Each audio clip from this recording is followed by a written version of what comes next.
Le mois suivant l'apparition de Tagnol et du Cat Narok, Longcat apparaît comme item sur le site Subeta. Et c'est quoi Subutex? Un site d'élevage d'animaux de compagnie virtuelle pour enfants et jeunes ados. Ah, un Tamagotchi. Découvrant que leur même préféré était devenu un hameçon à microtransactions, Ah ouais, c'est sale. les channers se sont plaints et ont demandé le retrait de l'écharpe Longcat à Keith Curson, le propriétaire du site alors âgé de 17 ans. Le jeune homme refuse avec arrogance, clamant que Longcat ne vient pas de 4chan, se permettant même de lancer une attaque DDoS sur les serveurs de 420chan le 25 avril. Ce qui aurait apparemment coûté 6000 $ à Kirtaner. Le 28 avril, 4chan, 7chan et 420chan lancent alors un raid massif sur Subeta, à grands coups de DDoS, spam, doxing, etc.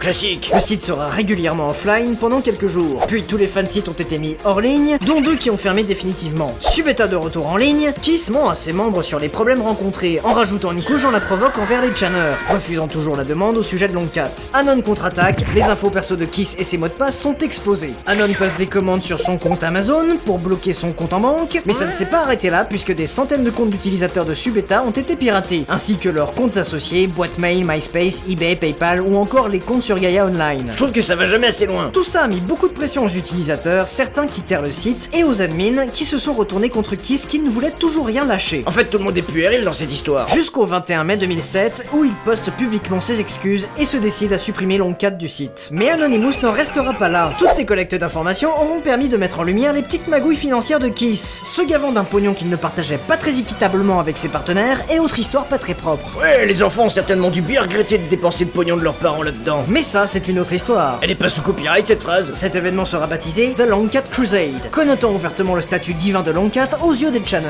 Cependant, cette histoire n'a fait qu'augmenter la popularité de Longcat en dehors de 4chan. Est-ce qu'on peut dire que c'est une sorte d'effet Streisand?